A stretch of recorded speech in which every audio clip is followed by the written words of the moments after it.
Selamat malam Bapak Ibu semua, kita bertemu lagi di acara Selasa pada malam ini. Tema hari ini agak-agak menyeramkan tapi nggak seserem itu ya Pak Teddy. Iya, nggak seserem itu. Nah, biasanya di sini ada Pak Teddy, tapi hari malam ini saya harus panggil Pak Tio sebagai moderator dan co-moderatornya adalah Pak Teddy. Kebetulan Pak dekat dengan Halloween. Juga satu lagi apa tadi? Ada misa arwah. Ya, untuk di Katolik pas hari ini pas misa arwah ya. Jadi banyak yang terbang-terbang. Tapi harusnya sih nggak seserem itulah, karena banyak orang yang bertanya-tanya, setan itu sebetulnya ada nggak, katanya Pak Tio. Kalau menurut saya mah ada. Yang nanti pembicaranya Pak Herwi, Mas ya. Herwi, ya. Mas Herwi.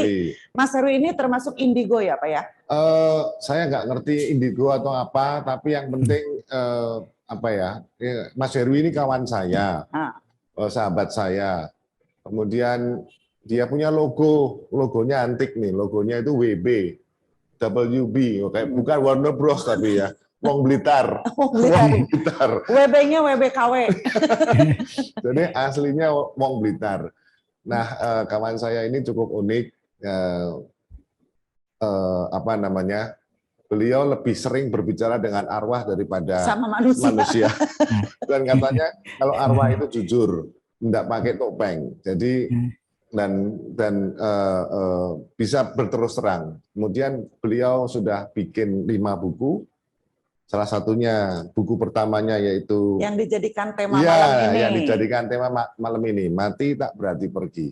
Nah, buku-buku beliau juga semua ada kasus-kasus yang berhubungan dengan para arwah. Kemudian menarik sekali. Jadi kita tujuan malam ini, ya kebenaran saya juga cukup surprise karena tumben Inti mau undang apa namanya untuk berbicara masalah tentang alam dimensi yang berbeda gitu. Soalnya Pak begini, di lingkungan kita itu banyak manusia yang kesetanan Pak. Jadi siapa tahu bisa sembuh. Nanti sama Mas Herwi yang indigo dan Pak Tio yang IndiHome dan saya Beneta yang Indomie. Baiklah, untuk mempersingkat waktu ya Pak ya. Ya. Oh, di sini ada Pak Teddy Sugianto, Ketua Inti Jawa Barat, Ketua Inti Pusat. Pak Teddy. Halo Pak Teddy, apa kabar? Selamat malam Pak Ketua, Pak Teddy Sugianto. Iya. Lama Bu Beneta nggak ketemu sama moderator. Baik-baik aja ya semua ya. Iya, tetap sehat, tetap semangat ya Pak ya.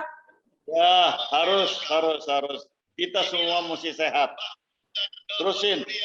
Ya, terima kasih Pak Teddy. Di sini juga ada co-hostnya, Oh iya. Pak Teddy Hanafi. Pak Teddy Hanafi ini harusnya ada di kursi ini Pak. Oh iya. Karena berhubung melarikan diri ke Bali, dia diam-diam gitu kan. Diam-diam piknik. Udah lama dikurung gitu ya. Oh. Pak Teddy Hanafi, mana Pak Teddy Hanafi?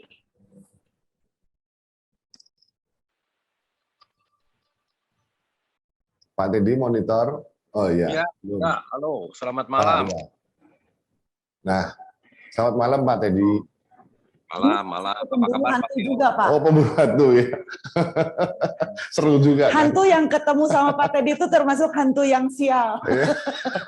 Soalnya kalau ketemu sama Pak Teddy itu bukan didoain. Kan kalau Pak Herwi itu kan kalau Mas Herwi hantunya didoain. Diajak doa bersama. Nah, kalau sama Pak Teddy enggak. Ya. Dimaki-maki. Siapa yang di podaran deui ku aing. Mati lagi itu hantu tuh. Jadi 2 kali. 2 kali. Apa Silakan, kabar Pak Pak Teddy. Tio? Sudah lama nggak jumpa nih. Kenapa? Ya Pak. Apa kabar Pak Tio? Sudah lama nggak ketemu. Apa Sehat? kabar? Baik Pak Teddy, sehat ya Pak? Ya, Lagi alhamdulillah. jalan-jalan ya Pak? Enggak Pak, lagi tugas. Oh, bagi tugas ya. Enggak nanya kabar saya, Pak. Selamat bertugas. Itu yang Bu Beneta nggak usah ditanya kabarnya karena tiap hari juga ngabarin. Aduh. Oke, Iya, Pak Teddy, Pak Tio, mungkin Pak Teddy ada yang mau disampaikan? Ya, tema malam ini memang luar biasa. Sayang sekali saya tidak bisa hadir sebagai host, tapi saya di sini monitor. Ya, kelihatannya unik ya, sangat unik, menarik sekali. Jadi nanti Pak Tio dengan Pak Herdi ya, Pak Herdi ya. Oh ya, salam kenal juga Pak Herdi, Pak Teddy di sini Pak. Salam sehat Pak. Salam sehat. Iya, baik. Ya maaf saya tidak bisa langsung membawakan acara, mungkin digantikan dengan Pak Tio dan Bu Beneta. Itu Pak. Maaf Pak sekali lagi. Ya Pak. Silakan Bu Beneta dilanjutkan Bu Beneta. Ya, untuk mempersingkat waktu, Pak Tio silakan perkenalkan narasumber kita malam ini. Oh iya, malam ini saya akan perkenalkan sahabat saya, namanya Mas Herwi Ratno. Beliau asli lahir di Blitar. Beliau itu adalah dosen sastra Cina ya di Universitas Bina Nusantara. Kemudian selain itu beliau memang punya misi jiwa adalah sebagai penyampai pesan arwah. Dan menariknya adalah bahwa buku-buku beliau ini semua adalah hasil dari pengalaman beliau.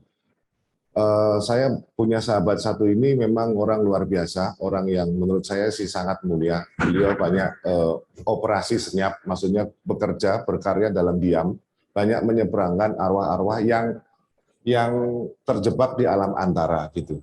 Jadi bukan seharusnya yang namanya roh itu kembali ke alam roh, tapi banyak roh yang terjebak di alam antara. Banyak yang terjebak karena banyak kemelekatan, banyak kesadarannya masih bertumbuh di dunia ini. Nah, nanti seperti apa menariknya? Biasanya tema-tema seperti ini penggemarnya cukup banyak karena kita pada dasarnya kepengen tahu ya, kepengen tahu. Jadi kepengen tahu soal penasaran. Jadi seperti itu nanti Mas Herwi yang akan banyak jelasin deh. Ya. Ya, silakan Mas Herwi, sahabat saya. Oke, terima kasih. Suara saya kedengeran ya? Ya, saya dengar. Oke. Ya. Oke, sebelumnya terima kasih kepada Inti. Waduh, ini kehormatan saya diundang berbicara walaupun topiknya pasti aneh. Pak Tio, ini sebelumnya banyak yang protes juga. Posternya serem banget katanya. Teasernya Beneta, Mas Herwi. Teasernya Beneta mungkin. Iya. Padahal buku Mati Tak Berarti Pergi itu yang serem cuman judulnya. Dalamnya itu malah mau mau merubah persepsi yang biasanya ditampilkan di film-film, di cerita-cerita bahwa arwah-arwah itu selalu serem. Padahal mereka banyak yang lucu-lucu, seru-seru, dan lebih bijak. Nah, makanya saya lebih senang berbicara dengan arwah dan makhluk halus dibandingkan manusia. Ngeri ya temannya. Ya, dan saya juga lebih senang online sama mereka dibanding online Zoom begini. Ini bikin saya gemeteran karena di sini saya juga nggak tahu nih gimana share screen-nya, ulangi lagi gimana. Terus bahkan tadi ada delay sebentar sehingga laptop saya nggak tahu bermasalah, terus saya lari ke percetakan. Jadi mohon maaf nih, belakangnya adalah rak buku percetakan. Bukan sengaja. Mic-nya katanya terlalu dekat, Mas. Oh, malah terlalu dekat. Suaranya agak sember jadinya. Nah. Oke, segini ya. Oke, iya. Terus hari ini sebenarnya mau ngomong apa ya, Pak Tio ya? Mati tak berarti pergi, Mas. Kenapa muncul judul awal ini untuk buku Mas Herwi yang pertama ini ceritanya seperti apa? Mungkin Mas Herwi bisa cerita gitu. Oh, sebenarnya Buku Mati Tak Berarti Pergi itu buku yang saya tidak sangka akan menulisnya. Anggaplah beginilah, saya diberi tugas aneh untuk kemudian dalam tanda kutip dimampukan, bukan bisa sendiri, bukan belajar, dimampukan untuk bisa berbicara dengan mereka yang tidak kasat mata. Ya. Anggaplah mulai dari lebih intensif itu mungkin di tahun 2000 begitu ya, walaupun sebelumnya juga pernah. Tapi setelah tahun 2009, 2010 tiba-tiba muncul dalam tanda kutip perintah dari langit, sudah jangan kamu simpan sendiri ilmu yang kamu dapat, bagikan ke orang lain gitu. Loh, saya langsung bilang, loh, bagikan kan sudah sering saya bagikan. Enggak, sekarang kamu bukukan, kamu tulis menjadi buku. Wah, itu saya protes. Kalau tahu pada akhirnya disuruh nulis jadi buku, dari awal saya catat. Karena saya mencoba mengingat-ingat kembali itu berapa, itu waktu itu ada sekitar 70 sekian kasus yang kemudian bertambah menjadi kira-kira 90, yang akhirnya saya ingat kembali beberapa kisah itu yang nilai pelajarannya sama saya sortir, dan saya kembali menemui orang-orang yang terlibat, dan kemudian saya tulis menjadi 33 kisah itu. Walaupun saya 33 awalnya tahun 2010 itu hanya 29 kisah. Tapi saya coba terbitkan, saya kasih ke penerbit-penerbit, ya ternyata perjanjiannya ditolak oleh para arwah tersebut. Salah satunya adalah kalau Anda pesan buku itu, nanti ada catatan, silahkan transfer, silahkan bayar setelah 1, bukunya diterima, 2, tersedia dananya, 3, sempat waktunya. Jadi kalau Anda pesan buku itu, sudah terima, baca sampai selesai, belum punya dananya, ya nggak usah transfer. Sudah punya dana lebihnya tapi belum punya waktu transfernya, ya nggak transfer. Nah, itu persyaratan dari para arwah yang tidak bisa diterima oleh penerbitan manapun. Kecuali oleh percetakan ini. Itu kurang lebih seperti itu. Oke. Unik Apalagi juga ya, Mas. Pesan dari arwah itu unik juga ya. Makanya saya juga bicara sama teman-teman bahwa kita share 5 buku yang sudah Mas Herwi tulis. Termasuk saya korbannya. Di sana kan menarik semua itu, kasus-kasusnya menarik semua. Oke, sebenarnya awalnya saya juga bukan orang yang percaya soal begitu. Tapi pengalaman kehidupan lah yang kemudian membuatnya seperti itu. 1 kali, 2 kali, dan akhirnya saya tidak tahu persisnya berapa, tapi yang jelas di atas 100 kasus. Yang saya tuliskan terutama di buku 1, Mati Tak Berarti Pergi, buku 2, Hidup Tidak Lenyap Banyak Berubah, buku 3 itu hanya 1 kasus yang soal arwah, buku 4, Perjanjian Misi Antar Jiwa itu ada beberapa kasus, dan buku ke-5 itu ada 3 kasus. Yang saya temui kemudian ternyata semakin lama semakin aneh. Semakin lama semakin aneh. Di buku 1 misalnya, arwah yang membagi warisan itu dengan kata-kata bijak, lebih baik keadilan rasa dibandingkan keadilan angka. Tapi nanti di buku ke-5 saya ketemu arwah yang saya tidak akan mewariskan apapun kepada siapapun. Wah, itu salah satunya. Karena rezeki itu adalah apa-apa yang saya dapatkan ketika saya hidup dan saya manfaatkan ketika hidup. Dan setelah saya mati, itu bukan rezeki saya lagi. Jadi saya tidak berhak mewariskannya. Gitu. Jadi dia tidak mewariskan, walaupun hartanya banyak, tapi tidak dia mewariskan. Karena dia bilang mewariskan harta itu tanggung jawabnya nanti sampai ke akhirat. Kalau anak cucu yang diwarisin harta itu kemudian dalam tanda kutip berbuat tidak baik karena difasilitasi oleh harta tersebut, maka yang ikut menanggung dosa adalah yang diikut pertanggungjawaban adalah mereka yang mewariskan. Kayak seperti itu.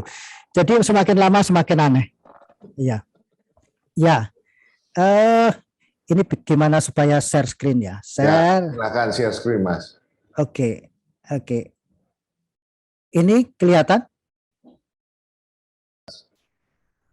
Halo?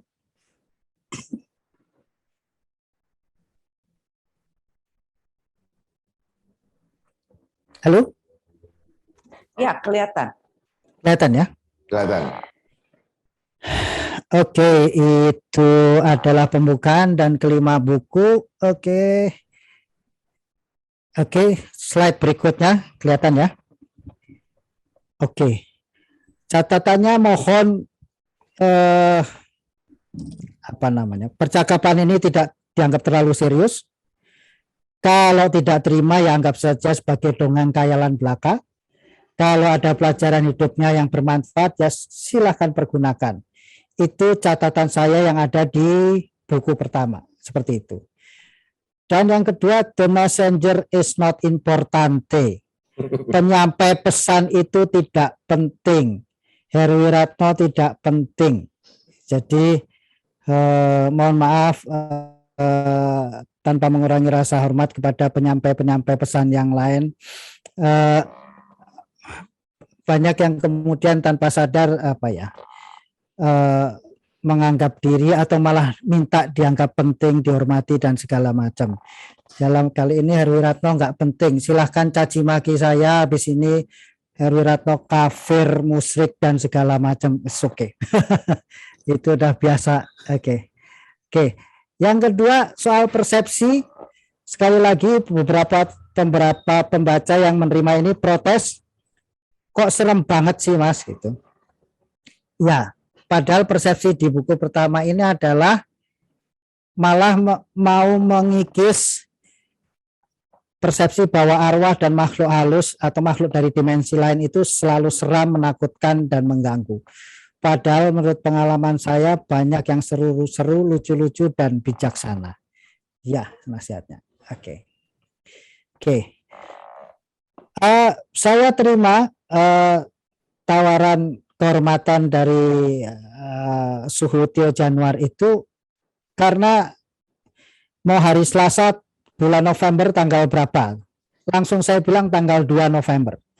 Karena tanggal 2 November itu secara agama Katolik ini adalah November adalah bulan arwah dan khusus hari ini adalah hari mendoakan arwah-arwah yang masih di api pensucian. Ya. Api pensucian ini istilahnya bisa macam-macam, mungkin juga masih di alam antara dan segala macam. Di budaya lain juga ada budaya untuk menghormati dan menghargai arwah. Misalnya di budaya Tionghoa ada Cheng Peng atau Ching Ming Cie, itu contohnya ini membersihkan kuburan, ya. Tidak hanya membersihkan kuburan tapi juga ini mengajak, jadi ada persembahan makanan, mengajak para leluhur untuk makan bersama, ya. Tapi ini kemudian ya sebelum makan bersama mempersembahkan di gambar yang bawahnya itu izin dulu dong sama Fusen sama Dewa Bumi, ya. Terus di bawah ada apa itu, TV, audio dan segala macam untuk para leluhur. Ini bukan, saya tidak akan bahas ini, tapi karena Anda sebagian di Bandung, kalau Anda kenal dengan Tante Apin, beliau membuat rumah-rumahan kertas dan segala macam. Saya kehilangan kontak. Kalau ada yang masih kenal, tolong beritahu saya di mana Tante Apin, sahabat saya itu. Seru-seruan bersama Tante Apin dulu dalam membuat film Cabaukan. Tante Apin yang mempersiapkan semua properti urusan kematian ala budaya Tionghoa di film Cabaukan. Seru pengalaman dengan Tante Apin. Oke. Di kebudayaan Tionghoa juga ada Chung Yan Jie atau juga tanggal 7 bulan 15 atau disebut juga Hungry Goose Festival, ya, perayaan hantu-hantu lapar atau Chioko, yang dalam tanda kutip dipercaya pada saat itu pintu neraka dibuka dan kemudian para arwah boleh keluar main kalau anak sekolah dan karena sebagian dari mereka ternyata memang dalam tanda kutip arwah penasaran yang mungkin meninggal karena perang, meninggal karena bencana alam, tidak didoakan dengan layak dan proper dan segala macam, daripada kemudian mengganggu di jalanan. Di beberapa budaya Singapura, Taiwan dan situ di tempat-tempat terbuka dibikinkan meja panjang, mereka diberi sesajian makanan dan kemudian juga pertunjukan. Dan saya termasuk yang senang mengamati ini dengan perkembangannya, karena sekarang makanan persembahannya bukan makanan-makanan tradisional, tapi sudah mulai ada burger, mulai ada pizza dan segala macam, ketika saya terus pertunjukannya juga udah mulai berbeda. Ketika saya tanya kenapa, loh itu kan makanan tradisional dan segala macam itu kan untuk meninggal yang ratusan tahun lalu. Yang sekarang meninggal penasaran itu kan udah generasi muda. Jadi selera makannya pun berbeda. Jadi perlu ada burger, pizza dan segala macam. Terus pertunjukan, mungkin sekarang kalau pertunjukannya mungkin tahu video BTS dan drama Korea dan lain-lain. Ya, ada juga sebutannya ulam bana. Ya. Festival hantu-hantu Chioko atau Hungry Ghost Festival ini menyenangkan kalau di Singapura. Kalau Anda ke Singapura pas bulan 7 Imlek itu dalam tanda kutip kalau di Jawa seperti bulan Suro, tidak boleh ada perayaan yang sifatnya kegembiraan. Jadi nggak ada perkawinan, pesta-pesta dan segala macam. Sehingga hotel-hotel, tempat-tempat resepsi sepi, nggak banyak order, tapi kemudian malah satu teman saya India Singapura memanfaatkan itu karena dia dapat diskon 50%. Wah, jadi dia bisa pesta 2 kali, satu pesta buat keluarganya, satu pesta buat teman-temannya. Ya itu hanya kepercayaan ya. Kepercayaan. Oke. Nah, saya masuk ke buku mati tak berarti pergi. Iya. Oke. Masalahnya apa sih? Para arwah itu masih belum move on. Ya. Belum move on.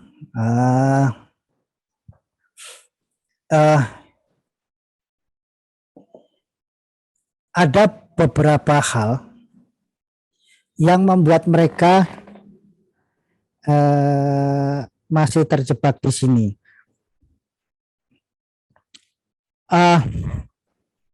Saya sebutkan aja ya, contoh di buku mati saya sebutkan cepat misalnya. Tangisan arwah bayi di rumah kontrakan, saya tidak tahu persis itu yang mengalami bapak saya, kenapa arwah bayi itu masih tetap di situ. Arwah noni Belanda di asrama seminari ini. Oke, ini karena perang, jadi feedback. Oke, ini karena perang. Jadi rumah tinggal mereka dibom Jepang, terus kemudian ada satu noni Belanda yang meninggal di situ. Oke.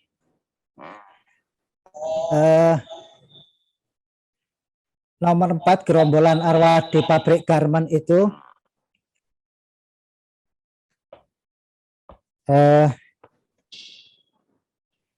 Halo, suara saya jelas?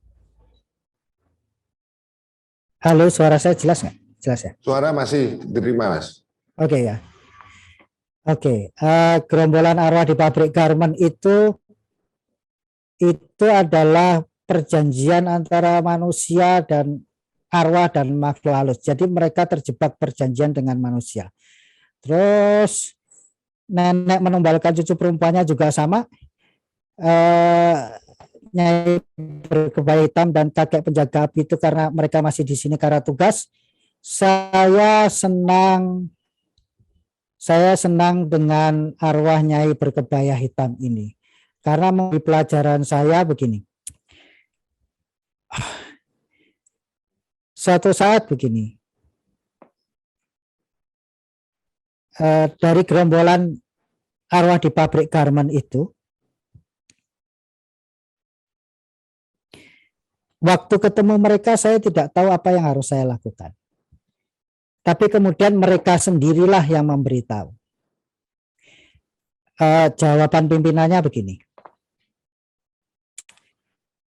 Kalau kami dalam hidup kami melakukan berbagai dosa kesalahan, ya kami terima. Dan kalau atas dosa kesalahan itu kami patut dihukum, ya kami terima. Tapi kami terima kalau yang menghukum Tuhan langsung. Wah, kami sudah tidak mau lagi dimanfaatkan oleh sesama makhluk. Nah, pernyataan ini kami sudah tidak mau lagi dimanfaatkan oleh sesama makhluk ini. Pada saat itu saya tidak mengerti. Saya mengertinya bertahun-tahun kemudian bahwa arwah-arwah penasaran atau makhluk-makhluk itu kemudian bisa dimanfaatkan oleh manusia untuk tujuan-tujuan tertentu. Kerjasama yang dalam tanda kutip negatif mereka. Nah, terus waktu itu satu hal juga saya belajar dari mereka. Waktu itu saya bilang, tolong dong kalian pindah. Terus mereka nanya, pindah kemana? Gitu. Itu dia pertanyaannya. Kenapa kami harus pindah? Apakah kami di sini dianggap mengganggu? Kalau kami di sini mengganggu, apakah kalau dipindah ke tempat lain tidak mengganggu? Nah, itu satu pelajaran utama bagi saya. Bahwa nanti kemudian tidak mengusir. Karena mengusir itu sama dengan memindahkan masalah, tidak menyelesaikan masalah. Nah, kemudian terus cara membantunya bagaimana? Ternyata mereka sendiri yang memberitahu bahwa tolong bantu doakan kami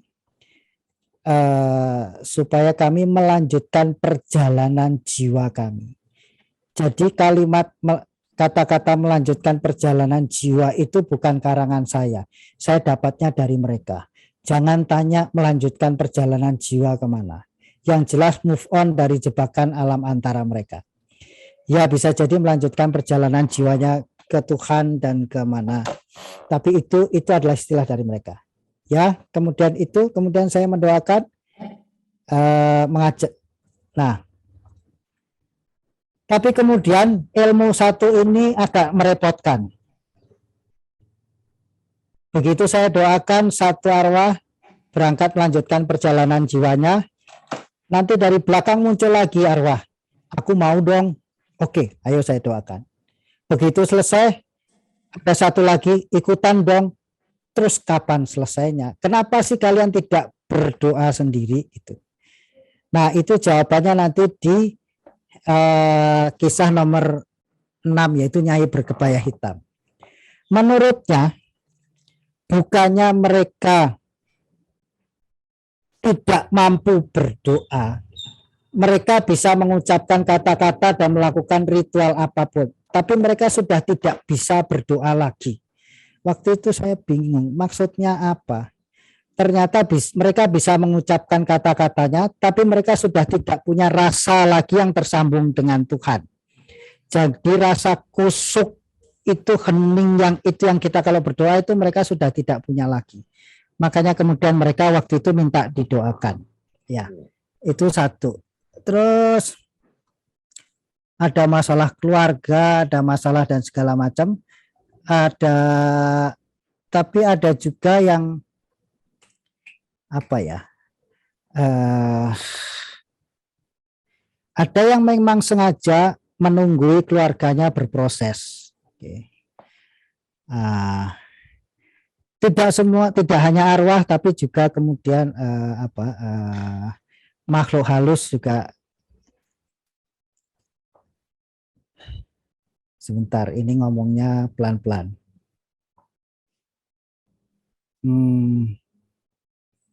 Ketika mengajak para arwah berdoa bersama, nantinya baru sadar. Saya bisa lihat ini sih wujudnya, sosoknya manusia. Tapi yang itu apa? Gitu. Yang jelas wujudnya bukan seperti manusia. Yang kemudian saya sebut kemudian makhluk halus. Apakah kemudian makhluk halus berarti jahat? Tidak. Tidak. Mereka tidak jahat. Banyak juga yang bijaksana. Oke. Ini berikutnya masalah arwah yang belum move on. Ada urusan keluarga seperti anak yang coba digugurkan. Itu seperti bab 15, anak pemberontak nasihat biarawati suci. Ada urusan warisan tanah, ada yang mendampingi keturunannya, ada yang tidak mau mewariskan karma buruk kepada anak turunannya, bahkan ada yang mewariskan ilmu kebijaksanaan. Juga ada urusan perusahaan, dan kemudian ada yang meninggal, jenazah mereka belum sempat diupacarai dengan baik, jadi kemudian mereka mendoakan jenazah atau kematiannya sendiri. Urusan memaafkan antar jiwa ini banyak, ini tidak cuma satu jiwa dengan jiwa, adalah kelompok jiwa ke jiwa lain. Itu misalnya ada di kisah gerombolan bab 19, arwah gerombolan penyamun penutup aura. Ada yang berantem itu ya. Berantem, ada makhluk juga makhluk halus, dia di situ karena masih punya tugas menjaga tempat atau berjanjian dengan manusia. Oke, nanti saya bahas di pertanyaan aja. Nah, apa sih penyebab arwah masih ada di alam antara? Ada dua. Satu yang tidak sadar, menyebabkan kemudian arwahnya gentayangan atau penasaran. Nah, ini ternyata sebab besarnya adalah terjebak kemelekatan. Apa itu kemelekatan? Adalah rasa terlalu cinta atau terlalu benci akan seseorang atau sesuatu. Kalau orang cinta sekali pada sosok tertentu, maka ketika meninggal dia akan di sekitar situ. Sebaliknya kalau terlalu benci juga begitu. Ya. Mungkin nggak seseorang kali ya, sesuatu juga misalnya. Iya, ini seseorang atau sesuatu. Sesuatu itu bisa dengan rumahnya, hartanya, perusahaannya, dan segala macam.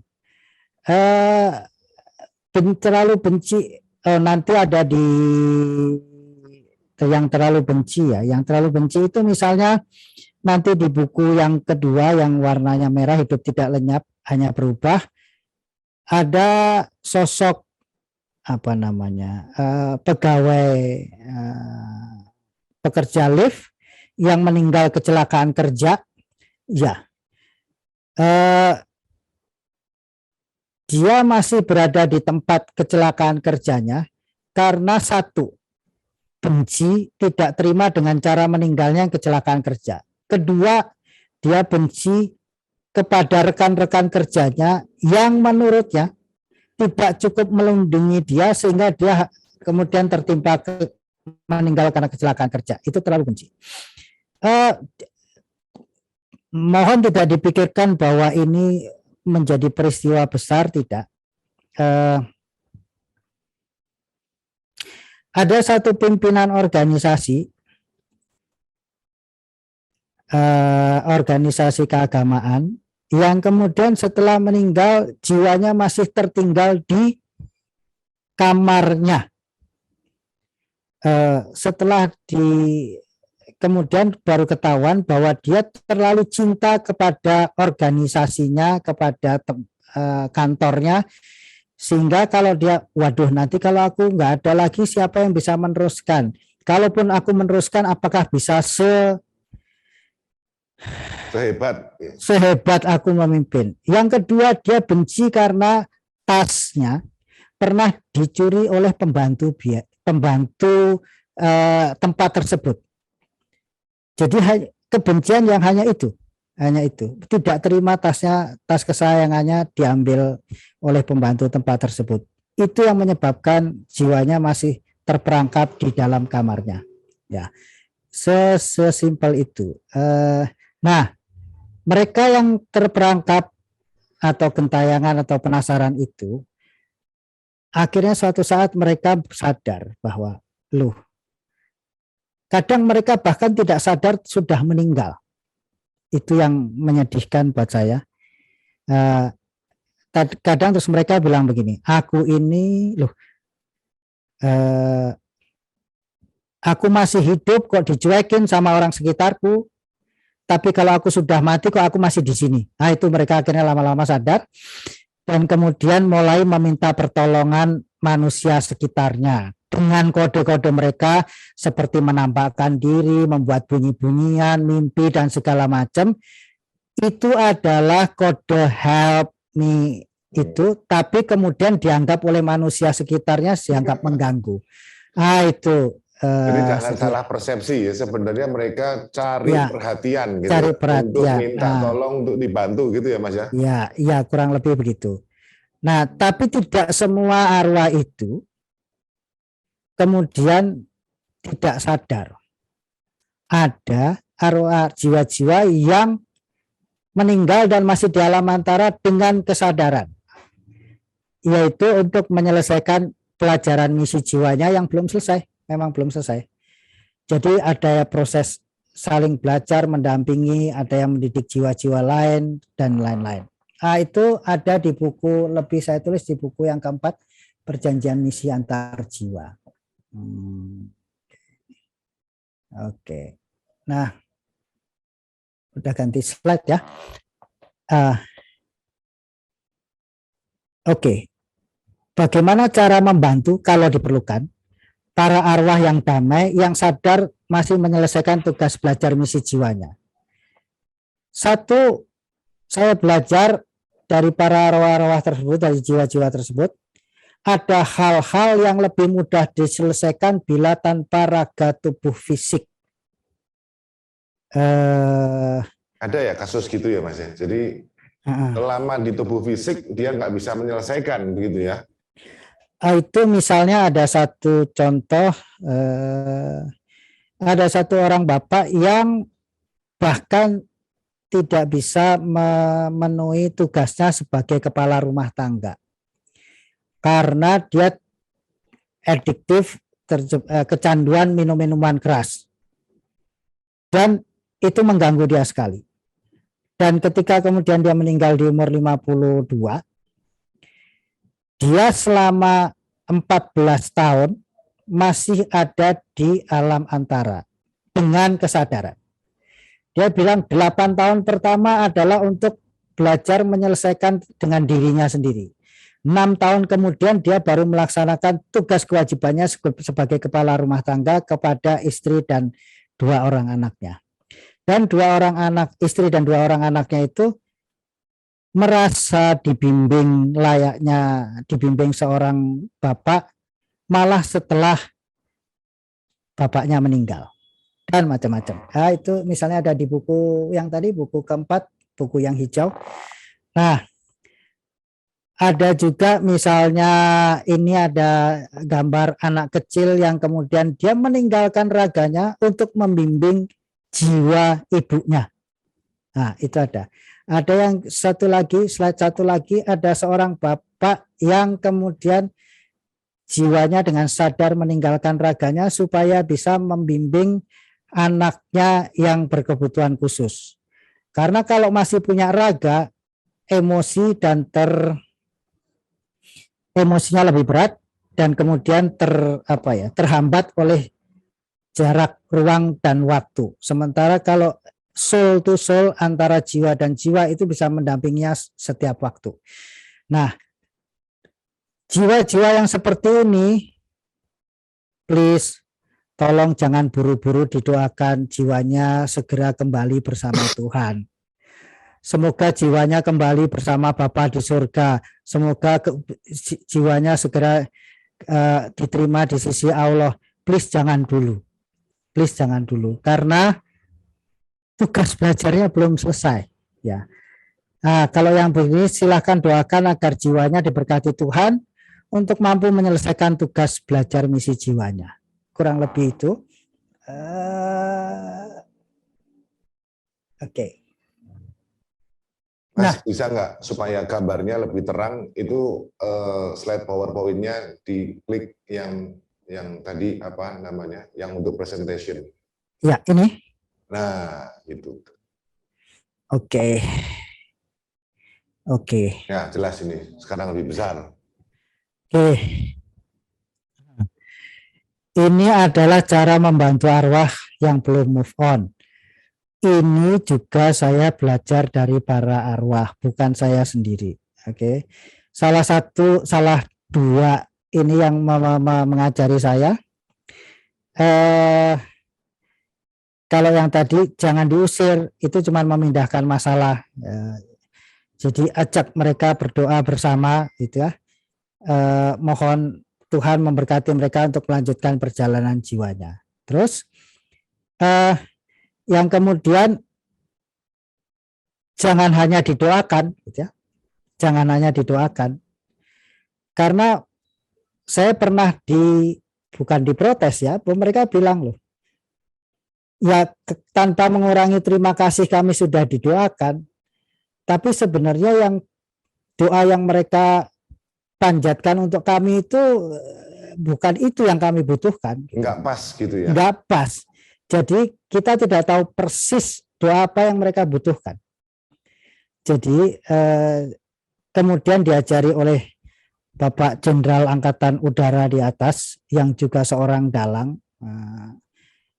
Arwah beliau bilang ke putrinya waktu itu, tolong kalau putriku lagi sholat tahajud malam atau sholat subuh, jangan hanya mendoakan Bapak, tapi ajak jiwa Bapak untuk sholat tahajud atau sholat subuh bersama, sehingga Bapak bisa menumpang rasanya untuk berdoa bersama. Jadi Bapak tidak hanya bisa berdoa untuk diri sendiri, tapi juga bisa mendoakan yang lain-lain. Jadi arwah-arwah sudah tidak punya rasa, dia bisa numpang rasa orang yang hidup untuk kemudian berdoa. Dan ini yang kemudian saya istilahkan untuk kita meminjamkan rasa untuk berdoa bersama. Nah itu, terus kemudian diperkuat oleh Om John yang di sebelah. Waktu itu saya lagi menunggu jenazah Om John sendirian di satu rumah duka di Jakarta. Om John bilang, ayo sekarang kamu pimpin.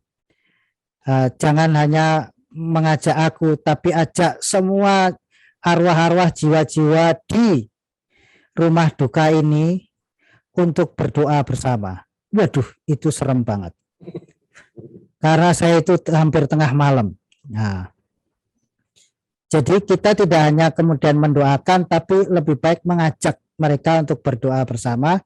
Kalaupun harus ngomong begini, Tuhan, kali ini saya mohon izin untuk mengajak serta jiwa-jiwa siapapun dan apapun yang memerlukan berdoa bersama, terus untuk berdoa bersama.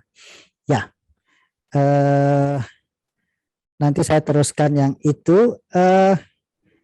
Syukurnya kemudian arwah Om John itu kemudian meninggali saya soal catatan ya Mas? Catatan soal apa itu damai, surga, kasih, bahagia. Waduh, ini susah, kita nggak usah bahas sekarang. Ya, Sejak saat itu saya hampir tidak pernah doa pribadi. Jadi kalau kemudian saya berdoa, Tuhan mohon izin saya mengajak serta berdoa jiwa-jiwa siapapun dan apapun untuk berdoa bersama. Saya kemudian berdoa biasa saja. Terus habis itu yang penting meminjamkan rasa, hening, memberi kesempatan jiwa-jiwa siapapun dan apapun itu untuk berdoa sendiri sesuai dengan kebutuhannya. Terus lama-lama saya bahkan tidak berdoa. Suhutyo saya kirimin foto-foto yang kemudian mencemarkan nama saya ketika saya. Jadi beberapa Jumat di masa pandemi ini, kalau Jumat saya mengunjungi makam menjelang sholat Jumat. Jadi saya datang sekitar jam 10 gitu sambil saya ngetik di situ, saya nulis di kuburan, tapi begitu kedengaran azan sholat Jumat, saya hening. Saya mengajak semua jiwa yang di makam itu dan jiwa-jiwa siapapun, terutama jiwa-jiwa yang meninggal karena pandemi COVID untuk berdoa bersama. Berdoa bersama apa caranya? Saya hanya mendengarkan dengan kusuk suara azan sholat Jumat. Tidak cuma dari satu corong masjid, tapi dari corong masjid yang terjauh sampai yang terdekat, sampai yang terjauh lagi, sampai kedengaran saut sayup. Dan kebetulan ada satu makam yang saya pilih itu menyenangkan karena ada di tengah sawah, rumah terdekat itu kira-kira 200 meter, tapi di tengah jam 12 itu nanti kedengaran juga lonceng gereja yang mendoakan Angelus Malaikat Tuhan, perpaduan itu. Jadi saya hanya meminjamkan rasa supaya mereka berdoa sendiri dengan apa ya? Dengan mendengarkan lonceng gereja dan azan sholat. Jadi sebenarnya cukup itu ya, diajak doa bersama, kemudian kita hening mendengarkan apapun azan lah atau misalnya lagu rohani gitu ya Mas ya. Ya. Ya, tidak harus kita berdoa. Benar-benar. Sebenarnya diniatkan, kemudian kita diam, kita meminjamkan rasa itu ya Mas ya. Ya, itu dia. Jadi nggak perlu sibuk bagaimana persoalan doanya. Jadi mendoakan yang maksudnya yang hidup ini sibuk mendoakan dengan tata kalimat yang tertentu gitu mungkin ya. Nggak seperti itu ya sebenarnya ya. Saya kalau begini kangen Gus Dur. Kalau pernah ada cerita begini, Gus Dur ditanya oleh satu orang, Gus Dur kalau ngirim doa ke orang mati itu sampai enggak gitu. Terus Gus Dur nanya balik, nah doa yang kamu kirimkan itu balik atau enggak? Terus orangnya nanya, maksudnya Gus Dur gini loh, kalau kamu ngirim paket lewat kurir, kalau salah alamat kan barangmu dibalik. Doa yang kamu kirim itu dibalikin enggak? Enggak, ya berarti sampai. Nah, doa itu adalah pancaran energi niat baik, pancaran energi niat kasih. Jadi mau diwujudkan dengan cara bahasa apapun, yang penting niat baiknya, itu energi niat baiknya. Jadi mau kemudian pakai diwujudkan dengan mendengarkan azan, lonceng gereja, mendengarkan lagu, rohani apapun, atau hanya diam dengan niat baik, itu sudah cukup. Jadi nggak perlu ribut dengan ritualnya. Ya. Oke.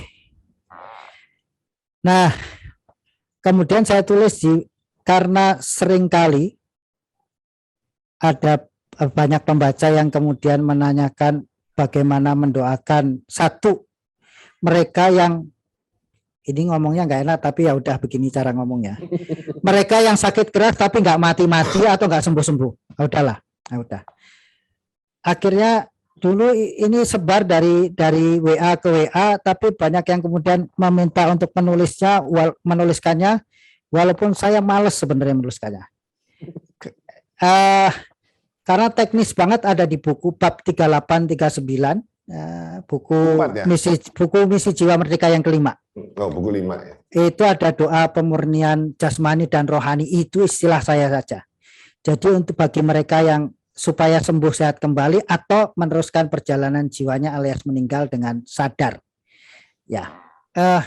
Teman-teman, saya potong dulu Mas, maaf. Ya. Pelajaran Mas Herwi yang tentang ini itu efektif. Jadi banyak sekali teman-teman yang perlu karena anggota keluarganya bermasalah seperti itu, kita sarankan pakai caranya Mas Herwi yang ini cukup efektif. Itu. Iya. Testimoni nih, testimoni Mas. Testimoni dari saya maksudnya dari teman-teman. Terima kasih. Gini loh, saya juga berterima kasih dengan testimoni begini, karena saya juga dapat testimoni dari beberapa pembaca yang lain-lain, yang saya sampai kaget sendiri. Mereka begitu hebat, kayaknya saya sendiri kalau yang mendoakan nggak sampai sebegitu cepatnya deh. Gitu. Dan itu berapa kali. Oke, ini yang penting. Saya akan cepat, ini bisa jadi 5 menit ya. Yang penting kalau untuk yang sakit, itu entah kenapa banyak jiwa yang sakit walaupun sudah mereka nyebutnya apa ya, ada yang vegetatif alias sudah tidak berdaya bertahun-tahun, tapi juga nggak mati-mati juga atau nggak sembuh juga. Ternyata jiwanya tidak tahu kalau tubuh fisiknya sudah seperti itu.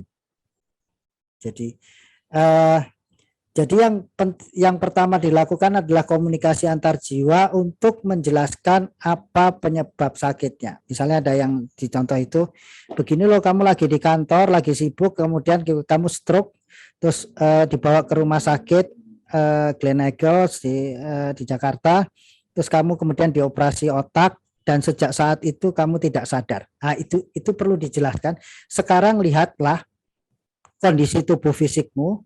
Apakah masih bisa sanggup untuk sembuh kembali? Kalau sembuh kembali ya cepat sadar sembuh kembali. Kalau tidak, ikhlaskan melepas tubuhmu dengan sadar. Itu misalnya itu. Kepada yang meninggal secara mendadak, salah satu yang perlu dilakukan adalah juga itu. Kadang mereka karena cepatnya meninggal, itu juga tidak sadar kalau sudah meninggal. Jadi yang seperti contoh itu, dijelaskan dulu, begini loh, Anda meninggal karena kecelakaan motor pada kapan-kapan dan di tempat mana, dan sekarang tubuhmu sudah ada dimakamkan di mana. Nah, itu salah satunya. Lengkapnya dari situ. Yang kedua, ini seringkali menjebak, memaafkan dulu, kemudian memohon maaf. Wah, ini pokoknya memaafkan dan memohon maaf itu manfaatnya untuk diri sendiri. Jadi mohon maaf Suhutio, kalau saya memaafkan Suhutio itu, misalnya Suhutio punya salah, bukan buat Suhutio tapi buat saya sendiri. Saya ngelepas kekesalan, kemarahan saya yang kejebak saya. Terus misalnya Suhutio memohon maaf ke saya, itu bukan untuk saya, tapi untuk Suhutio sendiri. Karena itu melepas karma kesalahan diri sendiri. Ya. Nah, setelah kita saling memaafkan dan memohon maaf, baru layak memohon ampunan Tuhan. Nah, kurang lebih itu arwah diajak seperti itu.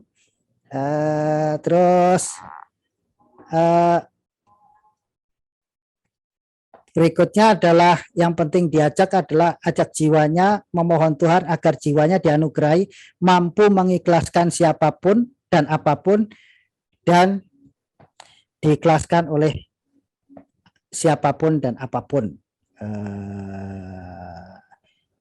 Kalau ini dilakukan pada mereka yang sakit berat, bisa mempercepat proses kesembuhannya atau kematiannya. Ya. Terus ajak jiwanya berdoa bersama, mohon Tuhan memberkati, membersihkan dan mensucikan tubuh fisik, pikiran, emosi, perasaan dan jiwa. Ini perlu kalau diduga orang tersebut misalnya punya ilmu-ilmu kesaktian simpanan, punya susuk dan segala macam. Nah, ini adalah proses pembersihan diri. Nah, juga agar mampu melepaskan kemelekatan antar jiwa kepada keluarganya atau kepada siapapun. Oke, berikutnya terakhir nih, jangan lupa syukuri lalu rangkum pelajaran hidup. Ini pelajaran ada di buku 4. Saya juga belajar dari satu orang tokoh bahwa orang yang belum meninggal itu salah satunya belum merangkum pelajaran hidupnya. Segala macam yang dianggap kegembiraan, kebahagiaan, atau kemudian kesedihan, tragedi apapun, itu cuman kurikulum pelajaran jiwa yang ada pelajarannya.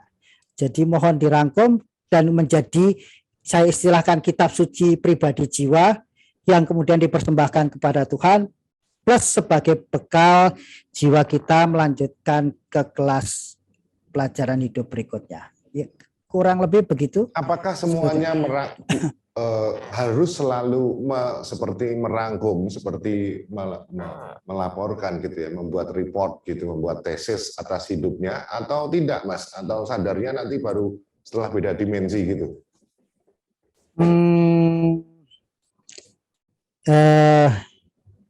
Iya, begini, ada tradisi-tradisi tertentu, tidak harus yang kemudian sebelum tidur itu menyarankan untuk introspeksi, mengingat kembali apa sih yang aku sudah lakukan, aku alami hari ini, itu, dan apa pelajarannya. Itu ternyata udah nyicil merangkum pelajaran jiwa. Nyicil pelajaran. Tapi juga ada yang belum, sampai meninggal pun nggak sadar. Dan itulah yang kemudian disarankan mengajak jiwanya yang meninggal, salah satunya untuk merangkum pelajaran jiwanya. Jadi banyak kemelekatan akibat terlalu cinta atau terlalu benci, itu karena hanya dirasa saja, belum sempat diambil pelajarannya. Ya. Kurang lebih begitu. Ya. Lanjut, Mas. Lanjut dulu. Apa yang mau disampaikan sama Mas Herwi ini terakhir nih?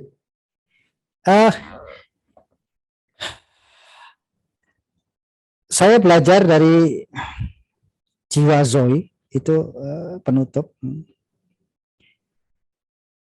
Ada yang sanggup melepaskan kemelekatan bahkan ketika dia berdoa tidak meminta rezeki, minta sehat, minta apapun, cuman Tuhan syukur terima kasih atas kehidupan dan kematian. Semoga semua makhluk berkarya, belajar, berkarya, belajar, dan berkembang jiwanya. Ini Joy itu ini ya, apa nih, tipe apa ini, Mas? Rottweiler. Jadi Joy aja masih bisa bicara begitu ya, Mas? Iya.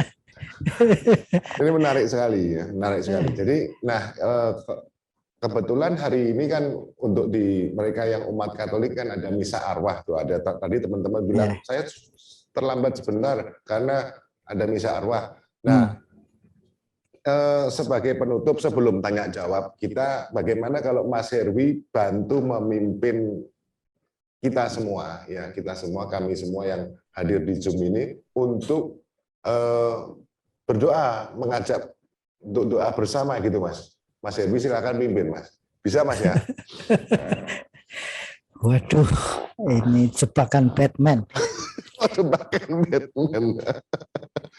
Enggak lah, Oke. ini murni lah. Sekalian lah. Oke.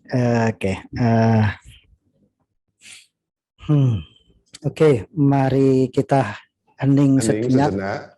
Ya. Siapkan hati kita. Tuhan ada di mana-mana dan di mana-mana dalam Tuhan.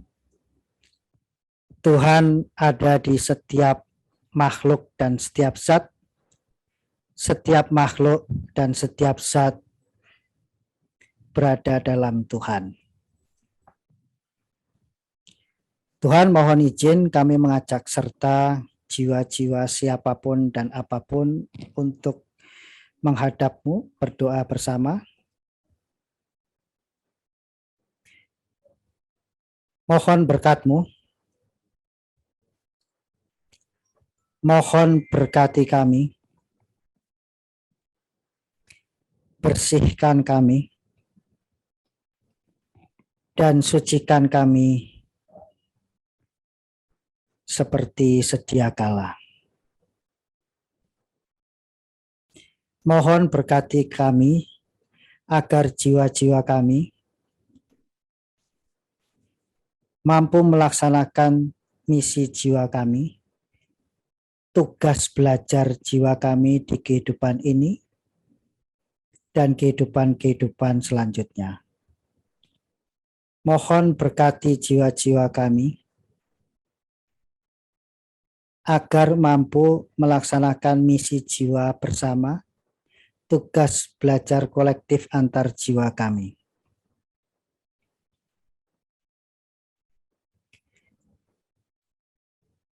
Kami ada karena adanya Tuhan. Kami hamba Tuhan. Apa yang kami punya hanya Engkau milikkan. Apa yang kami bisa hanya Engkau kami mampukan. Dengan bekal apa yang kami punya dan kami bisa itu, berkati kami untuk melaksanakan tugas belajar kami kepada berkarya kepada sesama makhluk dan semesta,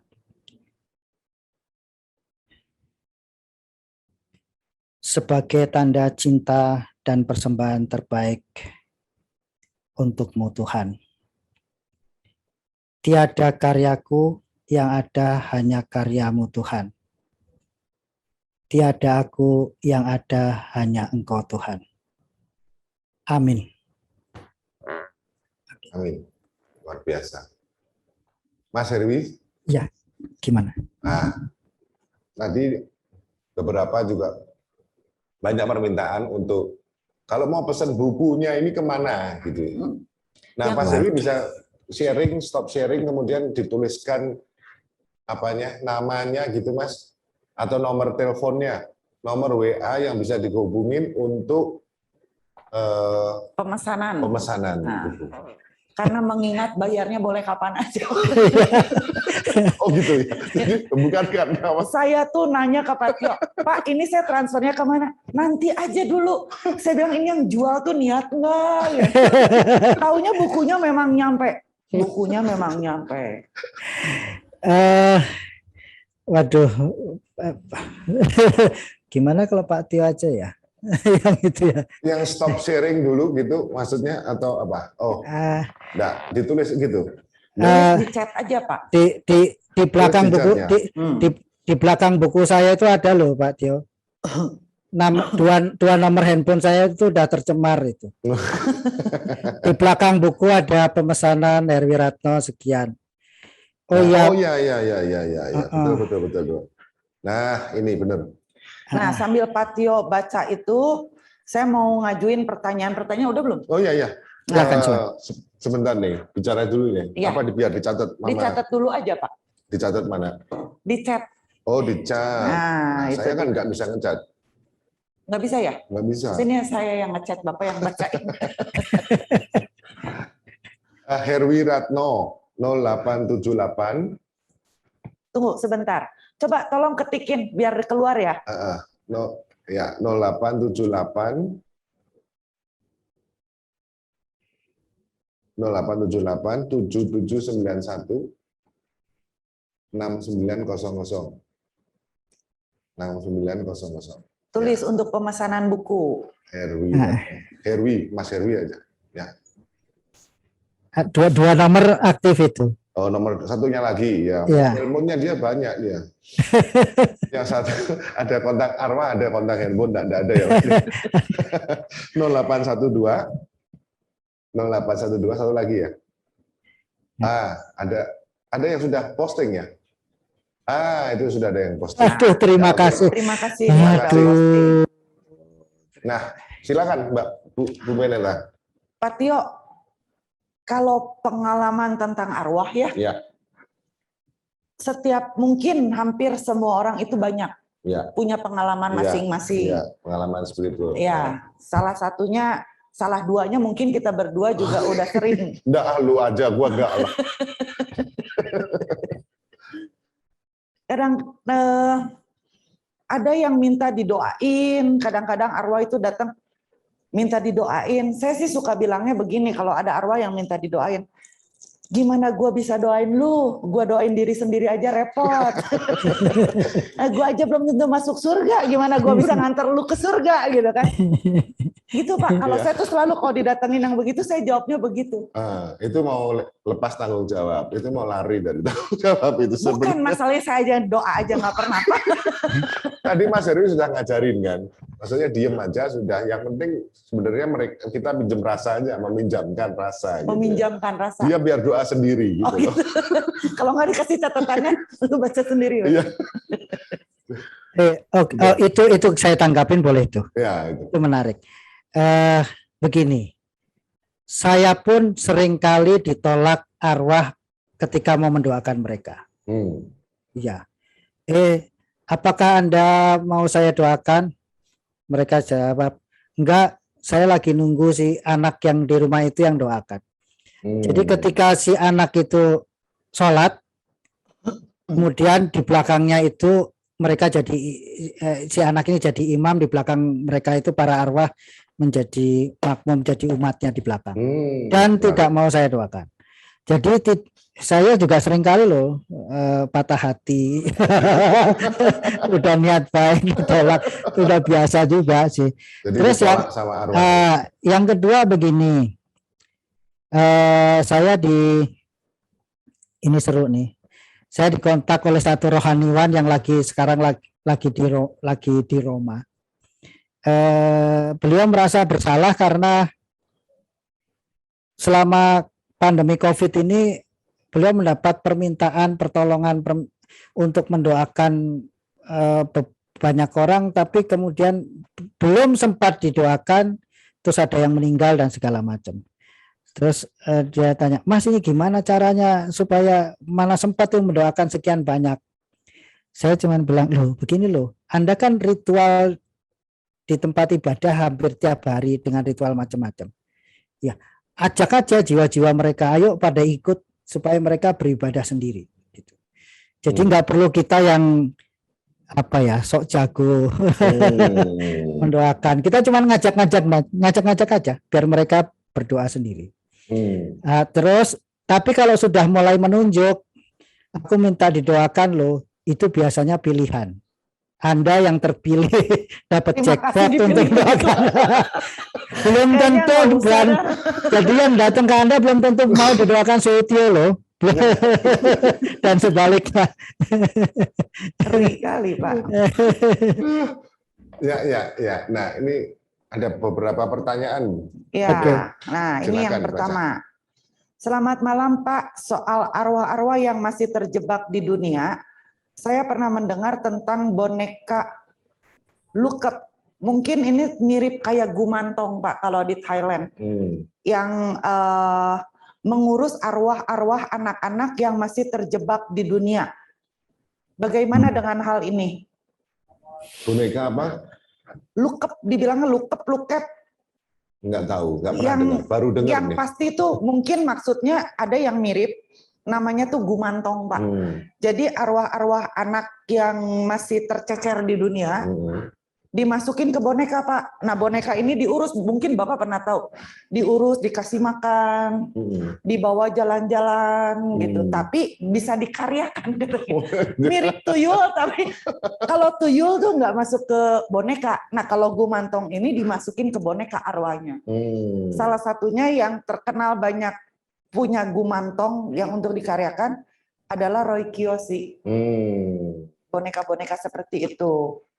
Kesian sih sebenarnya. Nah, menurut Mas Herwi ini gimana? Oke, begini. Saya juga pernah kenal satu rohaniawan yang kemudian beliau tidak bisa cerita ke sembarang orang bahwa ketika dia memimpin ibadah, yang sering kali datang, yang tidak kelihatan itu adalah arwah-arwah anak kecil. Bahkan ketika dia beribadah pribadi. Jadi entah kenapa kemudian beliau itu dalam tanda kutip disenangi oleh arwah-arwah anak kecil. Ya, ya didoakan. Tapi begini ya, khusus yang anak kecil, saya juga tidak tahu persisnya kenapa. Kadang-kadang walaupun mereka meninggal di usia let's say masih bayi atau umur 1, 2, 3, mereka tidak langsung kemudian bisa move on. Bisa jadi mereka sampai di sini sampai umur berapa belas. Apa yang mereka lakukan? Apakah mereka kemudian tidak damai? Tidak, mereka damai. Mereka belajar soal tugas belajar jiwanya di dunia, tapi tidak dengan tubuh fisiknya. Sampai titik tertentu, mereka baru bisa move on. Selama itu yang dilakukan, oke. Tapi kalau kemudian, nah itu dia, dimanfaatkan untuk kepentingan pribadi, waduh. Begini.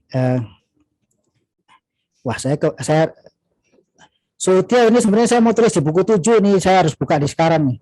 Nah, ketahuan nih bocorannya ada bocorannya. Jadi kita nggak usah beli. Jadi ini salah satunya begini. Peristiwanya di Bali, tepatnya di Gunung Batu Karo, di situ. Ya, saya sebenarnya mengantar seseorang yang ritual release and renew. Tapi kemudian ya biasa, mungkin saya melihat saya nganggur, kemudian mereka berdatangan dan kemudian yuk berdoa bersama untuk melanjutkan perjalanan jiwa. Itu tidak cuman arwah tapi juga beberapa makhluk. Sampai kemudian dari sekian banyak itu ketinggalan 16. Mereka belum bisa melanjutkan perjalanan jiwanya karena saya bilang kenapa? Karena kami masih terikat perjanjian dengan manusia. Saya tanya perjanjian apa? Nah itu rupanya perjanjian untuk mereka membantu, misalnya mereka manusia itu lebih berwibawa, rezekinya menjadi lancar, menjadi lebih sakti dan segala macam, macam-macam, lebih menarik dan segala macam. Terus ya sudah, waduh ini gimana ya, saya doa Tuhan ini gimana. Terus ya suruh itu makhluk-makhluk itu rundingan dengan jiwa-jiwa manusianya, bahwa tanpa bantuan mereka pun sekarang mereka sudah bisa. Oke. Akhirnya dari 16 itu 13 sudah berunding dengan jiwa manusianya dan manusianya bisa menerima. Artinya lepaslah perjanjian antar jiwa saling yang memanfaatkan ini. Yang 13 akhirnya bisa melanjutkan perjalanan jiwa. Yang 3 belum. Yang 3 itu bilang begini, waduh jiwa manusianya nggak mau, mereka takut kalau ini kita tinggal terus mereka menjadi tidak kaya lagi, tidak sakti lagi, mereka tidak berwibawa lagi dan sebagainya. Waduh, saya Tuhan ini gimana kalau udah begini? Ya sudah, kalau jiwa manusianya nggak bisa dibujuk, berangkatin aja bareng-bareng. Masuk, ya udah. Tuhan, yang kali ini aku nggak mau nanggung dosanya loh ya. Ya sudah, ya udah. Pokoknya saya itu melanjut, udah. Saya nggak mau nengok lagi. Saya nggak mau cek lagi apakah jiwa makhluk itu dan jiwa manusianya berangkat sekaligus, saya nggak tahu. Jadi selama mendoakan, mendampingi, membimbing supaya jiwa anak-anak itu menyelesaikan tugas belajar jiwanya dan melanjutkan perjalanan jiwanya, fine. Tapi kalau kemudian dimanfaatkan untuk kepentingan duniawi manusianya, waduh. Jadi yang jadi problem itu adalah manusianya ya Mas ya, kebanyakan ya. Ya, kalau tadi Makanya, bilang apakah setan ada penyelesai juga gitu. Sebetulnya makhluk halus itu paling kesian. Giliran manusia berbuat salah, dia disalahkan. Dia disalahin. Padahal dia nggak ngapa-ngapain, yang salah kan manusianya sebetulnya. Iya. Kan paling senang, wah dia tuh benar-benar iblis katanya. Kemasukan setan. Wah. Ya kan Pak, untuk pertanyaan selanjutnya. Mas Herwi mungkin bisa stop sharing dulu. Masih sharing nggak itu Mas Herwi? Oh, stop share ya. Ya, stop share dulu. Okay. Nggak bisa minta bantu dibukakan. Okay. Pertanyaannya yang kedua. Yang kedua ini saya bacain dulu ya. Silakan. Dari Bapak Alex. Bro Herwi, ada perbedaan ruang dan waktu antara dua manusia dengan dimensi alam antara, dimensi arwah. Ini pertanyaan, tapi saya salah baca. Apakah ada perbedaan antara ruang waktu antara dunia manusia dengan dimensi alam antara? Dimensi arwah, mungkin gitu. Oke, ini sebenarnya ada di berbagai kepercayaan juga dibahas. Kalau di kisah Dewa Dewi Cina itu yang misalnya ada cerita begini, ada satu anak gembala yang kemudian naik bukit menggembalakan kambingnya, terus dibawa di sana di atas bukit ketemu dua orang kakek-kakek lagi main catur di bawah pohon. Ya, si gembala itu kemudian nonton catur sambil nuangin teh. Setelah sore dia balik lagi, ternyata kampungnya sudah berubah. Yang orang-orang tua sudah meninggal, yang anak-anak sebayanya ternyata sudah dewasa. Tanpa sadar dia tadi memasuki alam dewa, sehingga seharian di alam dewa itu sama dengan sekian tahun di alam manusia. Dan itu terjadi. Misalnya di buku yang pertama Mati Tak Berarti Pergi, itu juga diceritain. Saya yang itu arwah penggemar siaran TVRI itu saya sempat nanya, loh Om, Tante, bukannya Om, Tante sudah meninggal sekian tahun? Mereka jawaban, ya itu kan sekian tahun itu kan waktu manusiamu. Waktu di sini rasanya baru berapa jam gitu. Dan itu ada perbedaan dimensi seperti itu. Jadi berdasarkan pengalaman Mas Herwi ada perbedaan, cuman tidak bisa dipastikan perbedaan itu. Ya. Selanjutnya, pertanyaan selanjutnya, Bu Ben. Nah, ini dari Bapak Erwin. Apakah mereka perlu uang yang kita bakar tersebut? Apakah uang tersebut bermanfaat? Ya, ini Mas Herwi mesti ngerti karena Mas Herwi ini. Ya, karena kalau ini juga budaya Tiongkok. Karena juga. Ini jujur beberapa banyak yang tanya sama saya dari kemarin-kemarin. Emang lu bakar rumah, bakar uang diterima? Nah itu dia gue nggak bisa jawab karena gue belum mati. Gitu. Gue masih seneng duit yang ada di sini. Saya nggak tahu. Nah ini Mas Herwi nih. Kalau Mas Herwi kan udah pasti pengalaman ya. Bantu Mas, jawabannya gimana Mas? Terus terang saya juga nggak begitu ngerti loh. Tapi kurang lebih begini. Kalau bakar duitnya, itu kan perwujudan ya, perwujudan rasa syukur, perwujudan terima kasih.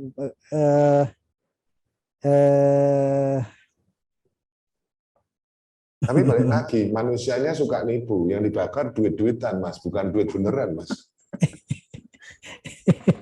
Sebenarnya duit beneran yang dibakar itu loh Pak. Itu kan beli kan pakai duit beneran Pak. Cuma beda nilai ya. Oke. Kalau bakar rumah-rumahan itu sebenarnya niatnya adalah untuk perlindungan buat arwah tersebut. Untuk bakar uang-uangan sebenarnya untuk mendoakan apa ya? Konsep jia keluarga di budaya Tionghoa itu bukan hanya mereka yang hidup, tapi juga yang sudah meninggal dan yang akan lahir. Leluhur ya. Nah, makanya kemudian ketika cengbeng sembahyang kubur itu biasanya kan dibawa juga anak-anak atau cucu-cucu yang baru lahir untuk dikenalkan ke leluhurnya. Jadi itu sebenarnya ada aliran flow aliran energi rezeki. Wah nanti kan ngomongin Hong Shui dan segala macam repot nih. Ya, tapi kemudian ada di buku kedua itu yang sengaja arwah leluhurnya menghentikan berkah energi rezeki ke keturunannya. Karena kemudian ternyata itu malah membuat perselisihan di antara mereka. Banyak harta, banyak perselisihan. Jadi sempat dihentikan itu. Wah, saya juga nggak bisa jawab tuh yang duit-duitan. Mungkin karena begini ya, bakar rumah, bakar uang itu sebagai wujud ucapan syukur, ucapan terima kasih kepada leluhur. Mungkin itu ya kepada orang tua. Kepada leluhur. Jadi bukan berarti kita kirim uang di sana diterima uang, dipakai shopping, enggak kayak gitu. Soalnya gini Pak, sekarang kita mikirnya gini, kita bakarin mobil. Yang meninggal itu dibakarin mobil. Terus saya nanya ke yang bikinnya. Yang punya pom bensin siapa? Bahan bakarnya siapa? Yang punya pom bensinnya siapa? Karena nggak ada yang pernah bakar pom bensinnya. Terus kalau itu habis bensinnya, ngisinya pakai apa? Nggak lama dari situ, dibikinlah pom bensin. Harganya 450.000 Pak. Saya bakarin untuk bos saya.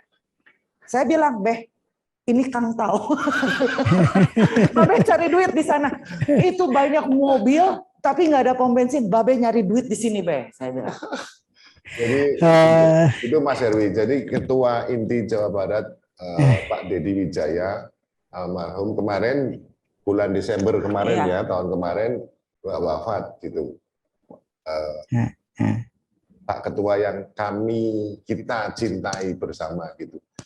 Karena keaktifan dari Pak Dedi ini untuk membangun kembali yang namanya Indonesia Tionghoa di Jawa Barat. Seperti itu Mas Herwi. Jadi ini Bu Beneta ini ya sekretaris yang orang tangan kanannya lah, yang apa-apa yang berantem bersama. Berantem bersama, senang-senang bersama. Seperti itu, Pak. Iya, sebenarnya sekali lagi yang penting niat baik dan doanya ketika membakar itu. Karena sudah berkembang sekarang yang dibakar pasti saya kangen sama Tante Apin di Bandung. Karena suatu saat saya ketemuin di Jakarta, pas dia lagi bikin di satu kelenteng di Mangga Besar. Tante lagi ngapain sih? Heru begini loh, ini udah aku bikinin bagus-bagus ini Volvo. Tapi orangnya mintanya ini nih di koran. Ini Mercy New Ice. Ini gimana cara membuat ini supaya lampunya bulat-bulat itu gimana itu? Terus di film Cabaukan juga begitu. Ada adegan kematian yang kemudian dibakarlah semua itu karena settingnya di tahun 1930-an. Jadi salah satunya kemudian ada dalam tanda kutip ada jongos babu dan segala macam ya udah dibakar. Ada tandu dan segala macam. Tapi begitu saya sama Tante Apin balik ke gudang itu film, loh kok masih ada ketinggalan orang-orangan 4. Saya tanya, Tante Apin kok masih ada ketinggalan, itu siapa? Jongos babunya kayaknya udah dibakar. Waduh Herwi, itu 4 orang itu kan yang ini, yang ngangkat tandu itu. Nah tadi engkong pakai dikasih tandu, nggak ada yang ngangkat, dia ngangkat tandu sendiri berarti sana.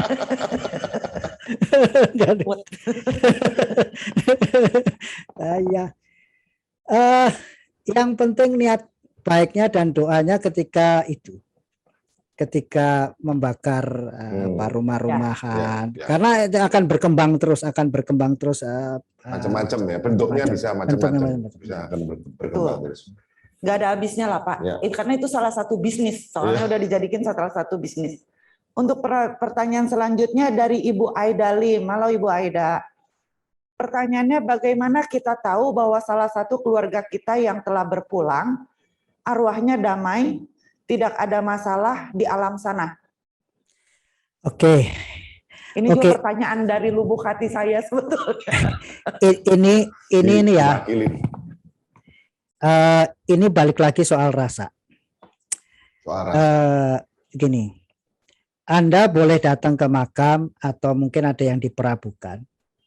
Tapi kalau suatu saat nih rasanya kok kosong, sebenarnya jiwanya sudah melanjutkan perjalanan jiwanya dengan damai. Ada beberapa teman yang kemudian misalnya bahkan kakeknya ada di atau neneknya di Taman Makam Pahlawan gitu. Suatu saat kayaknya udah kosong, sudah damai, udah move on. Jadi dia kalau ke situ hanya mengantarkan keluarganya saja, tidak mendoakan lagi karena udah tahu. Ini formalitas. Tapi kebalikannya, makam yang di sebelahnya, ketika dulu dia mendoakan kakeknya, makam di sebelahnya arwahnya teriak, aku dong ikutan didoakan. Loh, kenapa? Keluargaku ya memang ke sini, tapi kalau ke sini doanya cuma formalitas basa-basi, tidak mendoakan dari dalam hati. Itu malah, itu sebaliknya. Tapi juga kadang perjanjian jiwa dengan seseorang sudah selesai. Jadi misalnya ini ada suami meninggal gitu. Kenapa ya suamiku malah mimpiin ponakanku, anakku, atau bahkan orang jauh, sementara aku enggak. Artinya perjanjian jiwanya, pelajaran jiwanya dengan istrinya sudah selesai, tapi masih ada perjanjian jiwa, pelajaran jiwa dengan yang lain-lain. Boleh dibilang ya silakan mendoakan aja, tapi sebenarnya ya sudah selesai. Sekali lagi tidak semua jiwa dalam tanda kutip kemudian bisa mendoakan jiwa yang lain. Iya. Ini mau diterusin apa gimana? Terusin aja Pak, ya, nanggung Pak. Sampai muntah-muntah. Biasanya kalau sama Mas Herwi ini ya, kalau kita ketemu offline sama Mas Herwi ya, dari pagi sampai malam, sampai paginya lagi besoknya, itu nggak selesai-selesai. Menarik sekali. Karena ngebahas setan itu paling seneng. Ini dari Ibu Angela. Apa arti mimpi orang tua yang sudah meninggal? Sering mimpi sejak baru meninggal sampai bertahun-tahun berikutnya. Oke. Salah satu cara arwah berkomunikasi adalah lewat mimpi. Ya. Kalau Anda tidak mau mereka berkomunikasi lewat mimpi, begitu meninggal langsung bawain handphone, terus kasih pulsa banyak handphone, bawain pulsa banyak-banyak, apalah kuota supaya WA-an.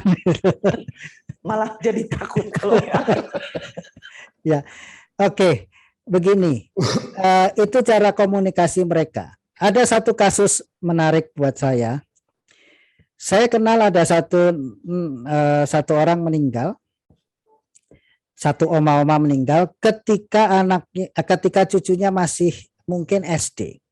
Nah, ketika cucu perempuan yang SD ini kemudian sudah menikah dan punya anak, tiba-tiba telepon saya. Oma almarhum datang menanyakan bagaimana tea setnya, koleksi cangkir teh itu loh. Terus itu kemudian padahal si cucu ini tidak pernah tahu bahwa nenek itu punya koleksi tea set. Wah, kok aneh pertanyaannya. Kemudian ditanyakan ke mamanya alias anaknya si Oma itu.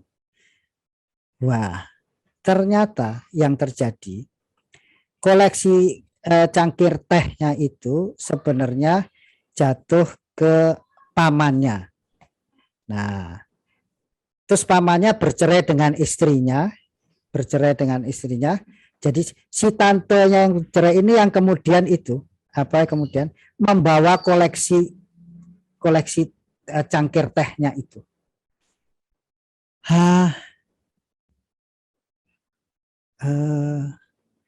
Jadi ini loh, seorang cucu yang tidak pernah tahu bahwa neneknya itu pun bisa diberitahu setelah saya nggak tahu ya mungkin 20 tahun kemudian. Tapi saya juga mulai 20 tahun di alam manusia itu di sana rasanya berapa? Gitu. Jadi pasti masih ada sesuatu perjanjian jiwa yang belum selesai kalau masih dimimpiin terus. Yang ingin disampaikan sama para arwah ini ya kepada siapanya gitu, pada keluarganya gitu ya. Iya. Oke, pertanyaan selanjutnya. Banyak kayaknya pertanyaannya, nambah-nambah terus nih. Kita pilih aja ya. Bu Beneta. Sebentar. Tadi yang mengenai masalah rumah yang dibakar. Pak Teddy suaranya kurang kencang, Pak. Oke, gimana sekarang? Ya, oke. Oke, tadi yang sedikit saya potong, Bu, Pak, punten ya. Tadi yang mengenai rumah yang dibakar dan uang-uangan yang dibakar ya. Mungkin saya ada sedikit pendapat ya. Jadi itu di luar sampai ataupun tidak, tapi itu merupakan satu bentuk bakti, kasih sayang, ya, kasih sayang dan satu bentuk perhatian kepada dan juga ucapan terima kasih kepada leluhur-leluhur kita gitu. Jadi setiap tahun ada upacara membakar uang, membakar apa, agar supaya kita tetap mengingat leluhur yang yang sudah melahirkan kita, yang merawat kita dan lain sebagainya. Tidak seperti ada beberapa suku ya, saya tidak usah sebutkan, bahwa kalau yang sudah meninggal ya sudah gitu kan. Tidak perlu diingat, tidak perlu diapa. Nah itu di dalam budaya Cina tuh sangat-sangat pantang. Jadi dalam budaya Cina tuh harus tetap mengingat leluhur. Di Cina sendiri ya, di kampung halaman saya ataupun kampung halaman yang misalnya orang Hokkien atau orang Konghu, orang Ke, orang apapun, itu di kampung halamannya tuh itu ada rumah leluhur. Rumah leluhur itu ada dicantumkan nama-namanya. Bahkan dari generasi pertama ya, yang saya lihat tuh generasi pertama. Yang saya tahu, saya tuh di generasi 26 di marga saya, di keluarga saya. Nah, orang yang generasi pertama pun namanya ada, tercantum, semua tuh lengkap. Ya. Masih jadi terdata. tiap tahun mereka melakukan upacara di situ dengan membakar segala macam itu, ya untuk selalu mengingat jasa-jasa leluhur. Saya kira seperti itu. Ya. Satu ya. Yang kedua, yang mengenai, nah ini Bu Beneta harus melakukan testimoni juga, yang mengenai Pak Dedi punya rumah, terus temannya nggak punya rumah, dikasih mimpi kepada seseorang bahwa kenapa Pak Dedi punya rumah, saya nggak punya rumah. Kata Pak Dedi, tuh cari sekretaris saya yang namanya Beneta. Gitu saya nggak mau cerita Pak, itu sengaja saya diem. Iya, nanti saya takut jadi terkenal, terus nanti semua saya minta bakarin rumah kan pusing Pak. Oh nggak apa-apa, bagus jadi agen real estate masa depan. Pak Teddy, jadi Beneta sekarang disahkan aja juga sebagai penyampai pesan arwah juga gitu ya Pak Teddy ya, cocok ya. Dan membantu Mas Herwi juga, Mas Herwi kan nggak bisa sendiri. Saya tuh sebenarnya makelar di dua alam Pak. Saya tuh sebenarnya bukan penyampai pesan tapi makelar Pak sebenarnya. sekalian dibikinkan ini ada surat pengangkatan, Pak. Surat izin tugas. Oke. Ya, ini Ya, yang Pak Teddy tadi bilang Iya, tuh gini. baik. Terima kasih tambahannya Pak Teddy. Pak Teddy itu kan meninggal Desember Ya. 2020. 20. Nah, terus berapa bulan yang lalu jadi Pak Teddy punya teman juga sudah meninggal. Anaknya mimpiin papahnya nih. Di mimpi itu papahnya bilang, saya ketemu sama si Abu itu Pak Dedi. Saya ketemu sama Dedi Wijaya di sana. Dia punya rumah, punya segala. Kenapa saya nggak punya? Dia kan. Nah terus Pak Dedi bilang, lu kalau mau punya rumah, punya segala, lu minta tolong sama si Benita tuh saya, minta tolong sama si Benita, minta tolong dia doain untuk bakarin rumah. Anaknya tuh nggak kenal sama saya, dia 3 hari nyariin telepon saya Pak.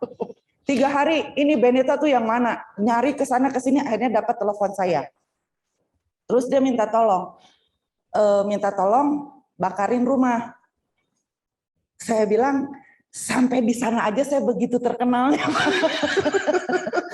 Lama-lama saya punya orang dalam Pak di sana Pak. Cocok memang jadi nakelar tadi cocok ya. Jadi Markus saya di sana Pak. Cuman saya tuh takutnya kalau di sana itu bayar ke saya, pakai uangnya berat Pak. Itu 1 lembarnya 10 miliar Pak. Kembaliannya susah itu. Nah, terus di akhir Hungry Ghost Festival itu cheat gue, saya bakarin rumah di hari terakhir. Tanggal terakhir saya bakarin, udah selesai, saya laporan, ini sudah saya bakarin. Udah aja saya juga lupa, dia juga nggak pernah ngehubungin saya, tiba-tiba bulan kemarin ini, dia ngehubungin saya lagi. Dia bilang, terima kasih, si papa ngasih ngimpi, bukan ke anaknya lagi, tapi ke adiknya, yang nggak tahu masalah bahwa udah dibakarin rumah nih. Ngasih mimpi ke adiknya. Dia bilang, lihat, sekarang gua udah punya. Dia kasih lihat ada mobil. Saya tanya, mobilnya warna apa? Coba tolong tanyain, karena saya bakarin warna merah. Nanti takutnya begitu nyampe di sana jadi hitam kan nggak lucu Pak. Gosong gitu ya. Nah, coba tolong tanyain sama adiknya si papa, mobil yang dipakai papa itu warna apa? Dia bilang, Mercy warna merah. Wih, bener loh. Kok bisa sama ya? Nah, cuman nggak ada plat nomornya. Ribet Pak, di sana nggak ada kantor polisi. Nah, Mas Herwi kira-kira itu bagaimana tuh Pak? Kok bisa begitu? Kok bisa ada kebetulan macam itu gitu ya? Iya. Rasanya cerita Anda bukan, saya juga beberapa kali dengar cerita-cerita yang seperti ini dari beberapa orang, terutama soal rumah ya, terus soal rumah yang tadinya di sana tidur di emperan toko, setelah di rumah, terus kemudian punya rumah dan segala macam. Ya itulah, kalau cara arwah bekerja itu misterius, saya suka juga nggak paham. Soalnya kita belum ngalamin Pak. Ya. Ada di buku-buku saya itu, saya juga cerita macam-macam yang sampai sekarang itu begini. Kalau sudah berurusan dengan yang seperti ini, sering saya sekarang sudah nggak tanya alasan, nggak tanya tujuan, juga nggak saya bahas. Oke, saya buka. Ketika Suhutio menawari saya, mau nggak itu Zoom webinar di sini? Suhutio, Anda adalah orang ke-8 yang menawarin saya Zoom untuk bicara di Zoom. 7 sebelumnya saya tidak jawab. Oke. Begitu yang ke-8, Anda langsung saya iya. Semoga nggak kedengaran yang 7 nih. Begitu menjawab Anda iya, yang nomor 7 saya iyain untuk nanti tanggal 19. Begitu 7 iya, yang ke-9 saya iyain untuk tanggal ke-20. Yang 1 sampai 6 enggak. Enggak, saya nggak terima. Jadi apakah saya bahkan tidak bertanya alasan dan tujuannya begitu. Mau nggak ini? Wah, pasari arwah, iya gitu. Jadi cara mereka bekerja misterius yang kadang-kadang kita hanya bisa membuktikan secara terbalik. Setelah terjadi, baru kemudian bisa dirunut ke belakang. Awalnya nggak ngerti. Ya. Nggak bisa ngerti. Ya, Mungkin kita akan tahu kalau sudah waktunya. Iya.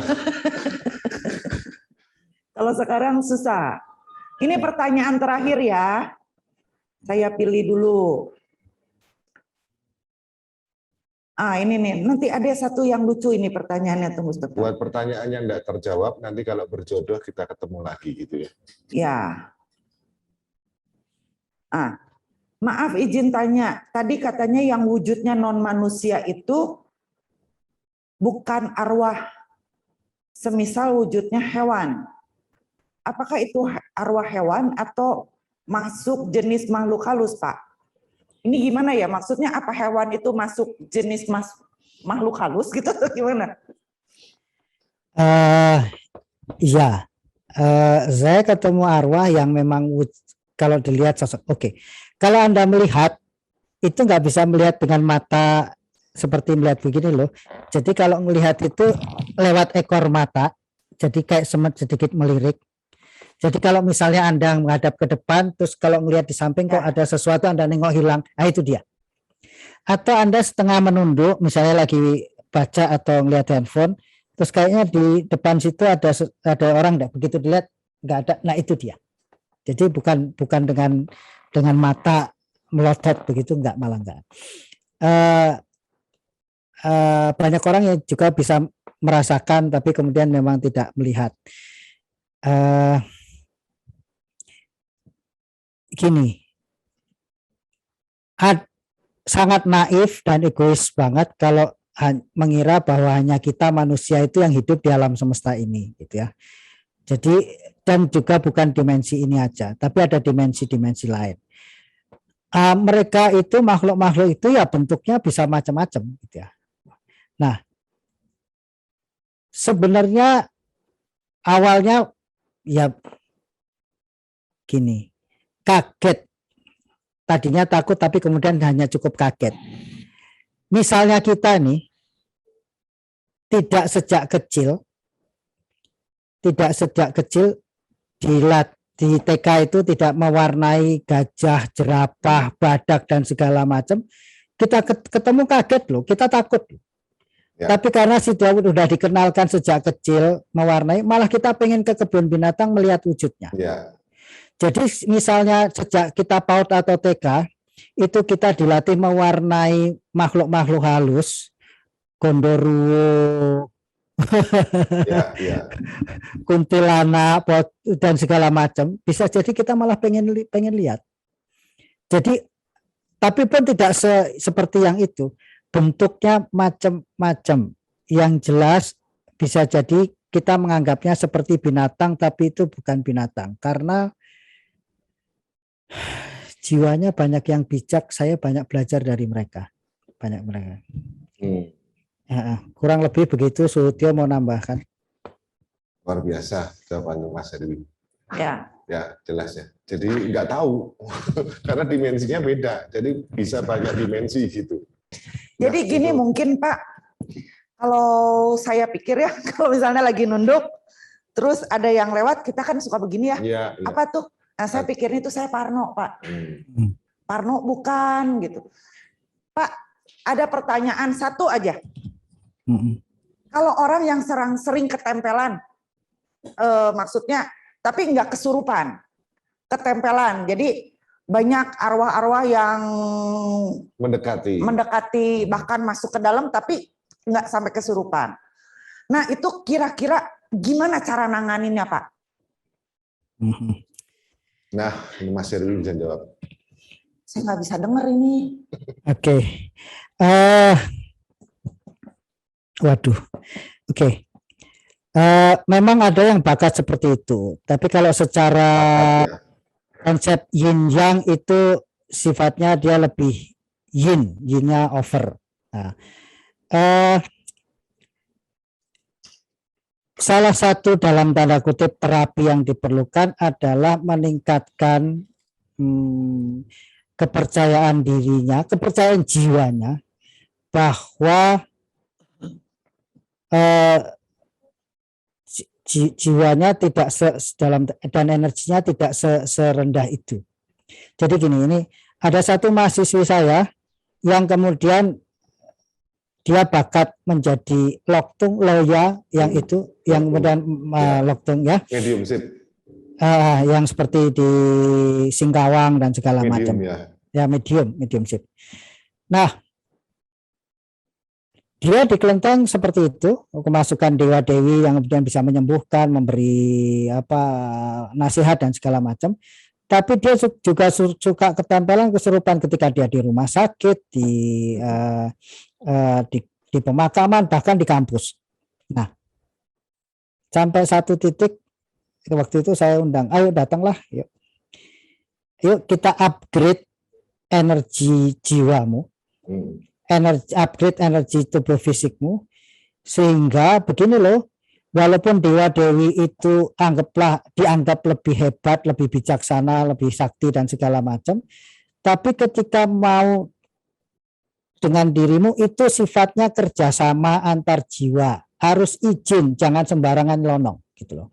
Apalagi mereka yang dalam tanda kutip roh-roh yang lebih rendah gitu ya.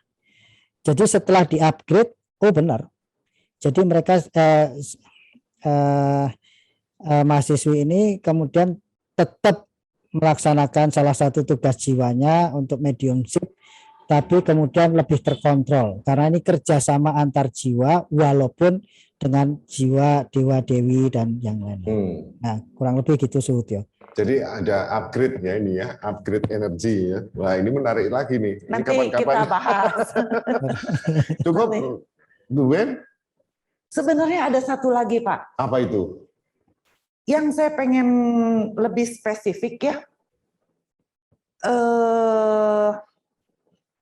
Gimana cara mudahnya biar makhluk-makhluk halus ini enggak berada di sekeliling. Karena kalau upgrade energi itu memang jawaban yang paling benar. Yeah. Tapi kalau misalnya orang ini belum mampu untuk upgrade energinya, langkah apa yang harus diambil dulu? Minimal makhluk halus ini nggak terlalu banyak di sekeliling dia karena kesian juga Pak. Oke, ada energi de facto dan de jure. Jadi ketika Anda memasukin tempat tertentu, ya sering terjadi begini.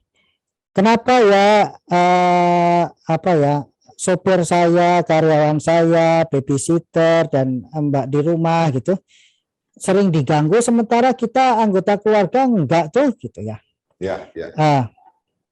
Karena si anggota keluarga ini merasa memiliki rumah atau tempat tersebut ya. Secara de jure, secara tertulis atau de facto yang memang begitu. Nah, sementara si yang orang-orang lain yang bekerja di situ rasanya cuma numpang tinggal, numpang kerja. Tidak merasa memiliki rumah dalam tanda kutip tempat yang majikannya langgeplah ya. Nah, itu dianggaplah oleh makhluk-makhluk di situ itu orang cuma tamu numpang. Jadi mereka terganggu. Nah, itu. Ini kasus di Pluit misalnya. Mas, sejak kami pindah rumah, ini tuh enggak cuma Mbak tapi babysitter, bahkan satpam pun kabur gitu. Waduh, kalau sampai satpam kabur kan kami repot. Dan setelah diberi penjelasan, si bapak itu bilang, Mas, oke, saya kasih penjelasan ke mereka, iya, memang rumah ini milik kami, tapi Anda bekerja di sini jangan cuma rasanya numpang kerja, tapi kita bekerja sama. Ini kerja dengan kalian masing-masing. Anggaplah ini seperti secara de facto, secara rasa ini juga tempatmu. Dan sejak itu mereka juga tidak diganggu. Nah, jadi begitu kita memasukin suatu tempat, terserah hotel, restoran, mau nginep semalam di rumah teman, keluarga, begitu masuk secara batin, ini tempatku. Begitu Anda bilang ini tempatku, energi ini akan dilempar, disebar ke tempat itu dan diterima oleh mereka, dan kemudian menjadi lebih saling menghormati, tidak mengganggu. Dan juga menyesuaikan dengan energi tanah rumah setempat, sehingga lebih menyesuaikan diri, sehingga mereka walaupun sebentar kita akan merasa kerasan di tempat tersebut. Kurang lebih itu yang awal yang bisa dilakukan. Itu ada di buku merah, buku yang kedua, Energi de facto dan de jure. Ya. Oke. Soalnya kalau cerita setan ini apa ya, makhluk halus ini saya suka pengen ketawa gitu. Bukan ketawa pengen ketawa karena saya nggak percaya loh, tapi karena saya tuh kalau udah ngadepin yang begitu tuh saya suka ketakutan sendiri. Terutama itu yang tadi di hotel ya. Setiap kali saya masuk kamar hotel, itu rasa takut saya mungkin karena parno itu lebih menguasai. Jadi kayak yang, aduh, kok itu kayak yang ada merhatiin, aduh kok ini kayak ada yang ini, ada yang ini, mungkin karena parno gitu. Kejadian di Pineng Pak, bukan di Pineng, di Selangor, saya pergi banyakan. Sebelum pergi rombongan ini, saya sebulan sebelumnya udah pergi dulu berdua. Saya tidur di kamar itu di lantai 3. Saya tahu di situ ada setannya Pak, karena kenapa? Saya lagi nonton TV, tiba-tiba kaki saya itu ada yang megang Pak. Terus selimut saya ditarik.